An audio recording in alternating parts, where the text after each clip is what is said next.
India, Pakistan இவங்களுக்குள்ள பேச்சுவார்த்தை, இவங்களுக்கான முடிவு அப்படிங்கிறத தாண்டி பிக் பாஸா அமெரிக்கா தான் இருக்கு அப்படிங்கிறது ப்ரூவ் ஆகுதா? திரும்ப திரும்ப அது ப்ரூவ் ஆகுதா? அது இந்தியாவுக்கு நல்லதா? இந்தியால நம்ம என்ன புரிஞ்சுக்கணும்னாக்க, இந்தியால வந்து நம்ம ஆங்கிலம் பேசுறதுனால நம்ம இங்கிலீஷ் பீப்புள் நினைச்சுக்கிறோம். We are not. We are Indians. We are a poor country. We are not European. No, we cannot compete with those super powers. Super பவரோட நீங்க கம்பீட் பண்ணாக்க சைனா மாதிரி பண்ணணும். அவன் வந்து ஒரு 40 வருஷம் முன்னாடி இருந்த நிலைமையில இருந்து நிலைமை அவங்களோட போன 20 வருஷத்தையே அங்க வந்து மாற்றத்தை நம்ம பார்த்தோம்னாக்கா அது அங்கேருந்து கத்துக்கணும். You to develop yourself first.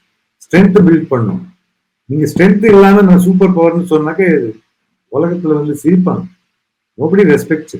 நம்ம இந்தியன் மீடியா வந்து என்ன சொல்றதுக்கு தயாரா இருக்கான்.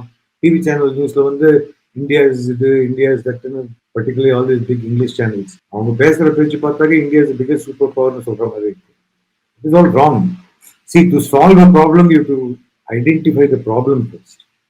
The ப்ராப்ளமே இல்லைன்னு நம்ம சொன்னாக்க அதுக்கு எங்கேருந்து சொல்யூஷன் வரும்? நம்மளோட ட்ரூ ஸ்ட்ரென்த் வந்து நம்ம புரிஞ்சுக்கணும். ஸ்ட்ரென்த் இல்லைன்னாக்கா அது ஸ்ட்ரென்த் இம்ப்ரூவ் பண்ணும். ப்ராப்பரா ட்ரைனிங் இல்லாம ஒரு 100 மீட்டர் ரேஸ்ல போய் நான் தான் சாம்பியன் ஓடினாக்க நீங்க ஜெயிக்க முடியாது. அதுக்கு ட்ரைனிங் தேவை. அந்த ட்ரைனிங் பண்றதுக்கு தயாராகும். இந்திய நாட்டை வந்து ஒரு சூப்பர் பவரா மாத்துறதுக்கு என்னென்ன தேவையோ அது ஃபர்ஸ்ட் செய்யணும். ஒரு இண்டஸ்ட்ரியல் பவரா வரணும், சோசியல் ஜஸ்டிஸ் இருக்கணும். சாதாரண மக்களுக்கு வந்து நீங்க ஒண்ணுமே கொடுக்காம இந்தியால இருக்கிற வெல்த் இன்இக்வாலிட்டி பார்த்தீங்கன்னாக்கா அது நைஜீரியா மாதிரி இருக்கு. India one of worst wealth billionaires இருக்காங்க, அம்பானி அதானின்னு இருக்காங்க ஒரு பக்கம். But you also have the largest poor population in the world. In absolute numbers. Malnutrition is one of the highest in the world.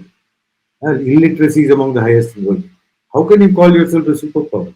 You should build yourself first. So there's a wrong impression among the Indian leadership also right from independence. Nehru காலத்திலிருந்தே இவங்க நல்லா ஆங்கிலம் பேசுறதுனால அவங்க வந்து on par with the world leadership நினைச்சாங்க. Or moral power is equal to military power நினைச்சாங்க. Or economic power. It is not.